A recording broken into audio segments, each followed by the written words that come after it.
பாஜக ஆளாத மாநிலங்களை ஒன்றிய அரசு முடக்க பார்க்கிறது என்று குறிப்பிட்டிருக்கும் அவர், ஒன்றிய அரசின் நடவடிக்கை மாநில சுயாட்சிக்கு பெரும் அச்சுறுத்தலாக மாறியிருக்கிறது என்றும் குறிப்பிட்டுள்ளார். அரசியலமைப்பு சட்டத்தை காக்க பாஜக ஆளாத மாநில அரசுகள் ஒன்றிணைய வேண்டும் என்றும் முதலமைச்சர் குறிப்பிட்டுள்ளார். தமிழ்நாடு ஆளுநருக்கு எதிரான வழக்கில் குடியரசுத் தலைவர் மூலம் விளக்கம் கேட்ட ஒன்றிய அரசுக்கு முதலமைச்சர் மு.க. ஸ்டாலின் தன்னுடைய கண்டனத்தை தெரிவித்துள்ளார். நம்மோடு திமுக எம்பி திரு வில்சன் அவர்கள் இணைந்திருக்கிறார். வணக்கம் சார். சார் வணக்கம் சார். ஒன்றிய அரசினுடைய இந்த நடவடிக்கை எதை காட்டுது அப்படின்னு பாக்குறீங்க? அதாவதுங்க, உச்சநீதிமன்றம் ஒரு கவர்னர் தேர்ந்தெடுக்கப்பட்ட ஒரு மாநில அரசுடைய அந்த மசோதாக்களை எப்படியெல்லாம் அவர் டிலே பண்ணாரு, எப்படியெல்லாம் அதை 3 வருஷம் கிடப்புல போட்டுட்டு இழுத்தடித்தாரு, அந்த மக்களுடைய எண்ணத்தை அதோடைய மக்களுடைய வில்ல எப்படியெல்லாம் டிஸ்ட்ராய் பண்ணோன்ற ஒரு நோக்கத்தை அவர் பண்ணாருன்றது கிளியரா அந்த ஜட்ஜ்மெண்ட்ல உச்ச நீதிமன்றம் தெளிவாக குறிப்பிட்டு, அதனால கவர்னர்கள்லாம் 1 மாதத்துக்குள்ள மசோதாக்கள் சட்டமன்றத்துல ஏற்றி அனுப்பினா அதை முடிவெடுக்கணும்னு சொன்னதுல என்ன தவறு இருக்கிறது? அதே போல குடியரசுத் தலைவர் 3 மாதத்துக்குள்ள கவர்னர் அதை அவங்களுக்கு அனுப்பி வைத்தா அந்த மசோதாக்கள் மீது நடவடிக்கை எடுக்கணும்னு 3 மாதம் ஒரு டைம் லைன் கொடுத்துருக்காங்க. அதுல என்ன தவறு இருக்கிறது? நீங்க அரசியலமைப்பு சட்டத்தை பார்த்தீங்கன்னா ஆரம்பத்திலேருந்தே இந்த கான்ஸ்டிடியூஷன் டிபேட்ஸ் கிட்டத்தட்ட 2.5 வருடம் நடந்தது. அந்த கான்ஸ்டிடியூஷனல் டிபேட்ஸ்ல டாக்டர் அம்பேத்கரை கேட்கும் போது என்ன சொல்லுவாருன்னா, நம்ம ஏன் டைம் லைன் வச்சுட்டு ஒரு 30 நாள் அப்படி வச்சுட்டு 30வது நாள் வரைக்கும் டிலே பண்ணணும்? ஒரு மசோதா போனா உடனடியாக நடவடிக்கை எடுக்கணும். அதுக்காக தான் இந்த டைம் லைன் ஃபிக்ஸ் பண்ணலன்றது ஒரு எக்ஸ்பிளனேஷன் கொடுத்துருப்பாங்க, கான்ஸ்டிடியூஷன் டிபேட்ஸ்ல சொல்லியிருப்பாங்க. ஆனா அதுக்கு ஏத்த மாதிரி இவங்க நடந்து கொண்டாங்களா? கவர்னர்ஸோ இல்ல சரி குடியரசுத் தலைவரோ? இந்த மசோதாக்கள் 10 மசோதாக்கள் பாத்தீங்கன்னா கிட்டத்தட்ட 2 வருடத்துல இருந்து 3 வருடம் டிலே பண்ணியிருக்காங்க. சர்க்காரியா கமிஷன் எடுத்துக்கோங்க, புஞ்ச் கமிஷன் எடுத்துக்கோங்க, இல்ல அதே போல ராஜமன்னார் கமிஷனுடைய ரிப்போர்ட் எடுத்துக்கோங்க. இந்த 3 ரிப்போர்ட்டுகளையும் கவர்னர் இந்த மாதிரி இன்டெஃபினட்டா பில்ஸை வைக்க கூடாதுன்றது அவங்க ரிப்போர்ட்ல கிளியரா சொல்லியிருக்காங்க. அது இல்லாம ஒன்றிய அரசு அவங்க கடந்த 2019ல ஒரு 2 நோட்டிபிகேஷன் கொண்டு 3 மாதத்துக்குள்ள எல்லாம் முடிக்கணும்னு அவங்களுக்கு இன்டர்னலா அவங்க வச்சிருக்காங்க நோட்டிபிகேஷன். இப்ப இதெல்லாம் கருத்தில் கொண்டு உச்ச நீதிமன்றம் ஒரு டைம் லைன் பிக்ஸ் பண்ணியிருக்காங்க. அதே போல இந்த மாதிரி கவர்னர்ஸ் மசோதா மேல் நடவடிக்கை எடுக்கலன்னா நீதிமன்றத்துக்கு வரலாம்னு சொல்லியிருக்காங்க. இந்த 10 மசோதாக்களுடைய இது பாத்தீங்கன்னா கிட்டத்தட்ட 3 வருடம் கவர்னர் கிடப்புல போட்டாரு. நீதிமன்றத்துல நாங்க 2 வருடம் வழக்கு விசாரணையில் இருந்தது. அதனாலதான் உச்ச நீதிமன்றம் ஆர்டிகல் 142ல டீம் டு ஹவ் கிராண்டட் அசென்ட்னு கொடுத்திருக்காங்க. இதுல என்ன தவறு இருக்கிறது? இப்போ பாஜக ஒன்றிய அரசு பிரசிடென்ஷியல் ரெஃபரன்ஸ் மூலமாக தேர்ந்தெடுக்கப்பட்ட அரசுகளை அவர்கள் எப்படியாவது அவங்களுடைய நல்ல வெல்ஃபேர் மெஷர்ஸோ குட் கவர்னன்ஸோ கொடுக்க கூடாதுன்ற எண்ணத்துலதான் இந்த ரெஃபரன்ஸை கேட்டிருக்காங்க.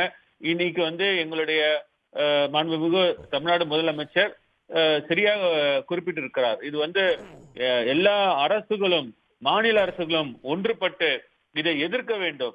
ஏனென்றால் இப்ப இது உண்மையிலே இது ஒரு லீகல் பேட்டில உருவாக்குறாங்க.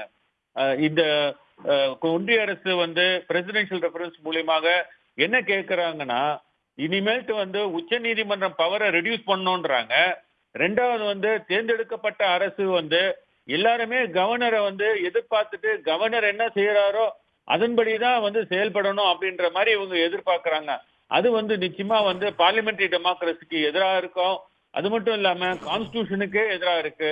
ஆகவே எங்களுடைய தலைவர் இன்னைக்கு சரியாக தான் சொல்லியிருக்கிறார். எல்லா மாநிலங்களும் ஒன்றுபட வேண்டும். இது ஒரு பெரிய சேலஞ்ச். இது challenge to the states autonomy and states federalism. இந்த போர்ல நம்ம மாநில அரசுகள்லாம் ஒன்றுபட்டு ஒன்றிய அரசை எதிர்க்கலன்னா இது நிச்சயமா மாநில அரசு தனிப்பட்ட அதிகாரம் இருக்குன்னு நம்ம சொல்லித்தான் தெரியணும் ஒழிய, நம்ம அரசியலமைப்பு சட்டத்துல கொடுத்தாலும் சரி அதை எடுக்கணும்ன்ற ஒரு எண்ணத்துல ஒன்றிய அரசு இருக்கிறத நம்ம விட்டே கொடுக்க முடியாது. இதுதான் என்னுடைய ஃபீலிங். இப்போ தான் என்ன நினைக்கிறோமோ அதை தான் செய்யணும் அப்படின்னு ஒரு உச்சநீதிமன்றத்திற்கே சவால் விடக்கூடிய ஒரு நிகழ்வாக தான் இதை பார்க்கணுமா? ஆமா, அப்படிதான் அவங்க வந்து நினைக்கிறாங்க. இப்ப உச்ச நீதிமன்றம் தீர்ப்புகள் இது புதுசா இல்ல. இந்த தீர்ப்பு வந்து ஏற்கனவே 9 ஜட்ஜ் பெஞ்ச்ல எஸ்ஆர் பொம்மை கேஸ்ல பிரசிடென்ஷியல் ஆர்டர்ஸும் ஒரு மாநில அரசை டிசால்வ் பண்ணதை எதிர்த்து தான் உச்ச நீதிமன்றத்துல வழக்கு பாஜக அரசுகள் வந்து வழக்கு தாக்கல் செய்தனர். அப்போ உச்ச நீதிமன்றம் வந்து கவர்னர் ஆக்ஷன் வந்து சரியானது இல்ல, பிரசிடென்ஷியல் ஆக்ஷனும் சரியானது இல்லைன்னு சொல்லி செட்டிசைட் பண்ணாங்க. அந்த நேரத்துல உங்களுக்கு இனிச்சதா?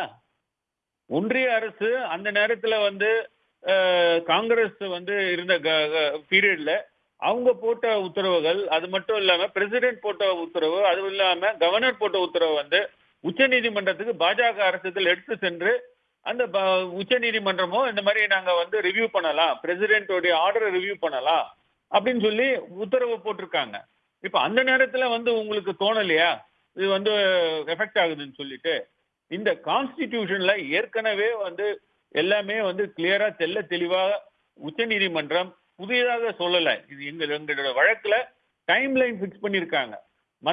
மற்றபடி எல்லாமே வந்து உச்ச நீதிமன்ற தீர்ப்புகள்ல என்னென்ன பல்வேறு காலகட்டங்கள்ல சொன்ன தீர்ப்புகளை கேப்சர் பண்ணி போட்டிருக்காங்க. 414 பக்கம் வந்து 15 பக்கம் வந்து ஏற்கனவே உள்ள தீர்ப்புகள், மற்ற நாடுகள்ல என்னெல்லாம் அரசியலமைப்பு சட்டத்துல என்ன நடக்குது அப்படின்ற மாதிரி அதெல்லாம் கேப்சர் பண்ணி இந்த கவர்னர் மெத்தன போக்கை கண்டித்து இந்த டைம் லைன்லாம் பிக்ஸ் பண்ணி ஆர்டிகல் 142ல டிக்ளரேஷன் கொடுத்திருக்காங்க. இப்ப இது வந்து என்ன ரெஃபரன்ஸ் உங்களுக்கு இதுல வேணும்? இப்ப இந்த உச்ச நீதிமன்ற தீர்ப்புக்கு இவங்க கொடுத்த ரெஃபரன்ஸால தடைப்பட்டு போக முடியாதுங்க. இப்ப எங்களுடைய வழக்குல வந்த தீர்ப்பை உச்ச நீதிமன்ற தீர்ப்பை வந்து ரிவ்யூ ஃபைல் பண்ணாம பேக்டோர் மெத்தட்ல இந்த மாதிரி ரெஃபரன்ஸ்ல கேட்கறாங்க. இந்த பிரசிடென்ஷியல் ரெஃபரன்ஸ்னால ஏற்கனவே கொடுக்கப்பட்ட தீர்ப்பை வந்து இவங்க செட்டிசைட் பண்ண முடியாது. புதுசா ஏதாவது நீங்க வந்து இந்த ரெஃபரன்ஸ்ல 14 ரெஃபரன்ஸ் கேட்டிருக்காங்க. அந்த 14 ரெஃபரன்ஸ்ல அதுவும் பாத்தீங்கன்னா எல்லா ரெஃபரன்ஸும் சுப்ரீம் கோர்ட்டோட பவரே கொஸ்டின் பண்ணி கேட்கறாங்க அவங்க. இது வந்து உண்மையிலே சொல்றேன், பாஜக என்ன நினைக்கிறாங்கன்னு தெரியல. அவங்களுக்கு வந்து ஆண்டாங்கன்னா யாரும் அவங்களை கேட்க கூட முடியாது அப்படின்ற மாதிரி இவங்க அதிகார தோரணையில இந்த ரெஃபரன்ஸ் இருக்கிறது. இது உண்மையிலே ஒரு லீகல் ரெஃபரன்ஸ் மாதிரி எனக்கு தோன்றவில்லை. இது வந்து ஒரு பொலிட்டிக்கல் பவர் வந்து யாரும் கொஸ்டின் பண்ண முடியாது அப்படின்ற மாதிரி, எக்ஸிக்யூட்டிவ் பவரை யாரும் கொஸ்டின் பண்ண முடியாதுன்ற மாதிரி சொல்றத வந்து பாத்தீங்கன்னா இது நிச்சயமா வந்து இந்த separation of powers, judiciary, executive, legislature, இந்த ஒரு அங்கம் வந்து ஒழுங்காக நடந்து கொள்ளவில்லை என்றால் இன்னொரு அங்கம் எழுந்து கொள்ளும் என்ற ஒரு கான்செப்ட் கான்ஸ்டிடியூஷன்ல இருக்கிறது. அதை மறந்து இந்த ஒன்றிய அரசு இன்னைக்கு வந்து பிரசிடென்ஷியல் ரெஃபரன்ஸ் என்ற போர்வையில இன்னைக்கு வந்து உச்ச நீதிமன்ற பவர்ஸே கொஸ்டின் பண்ணி இன்னைக்கு கேட்டிருக்காங்க. உடனுக்குடன் செய்திகளை தெரிந்து கொள்ள சன் நியூஸ் பெல் ஐகானை கிளிக் பண்ணுங்க.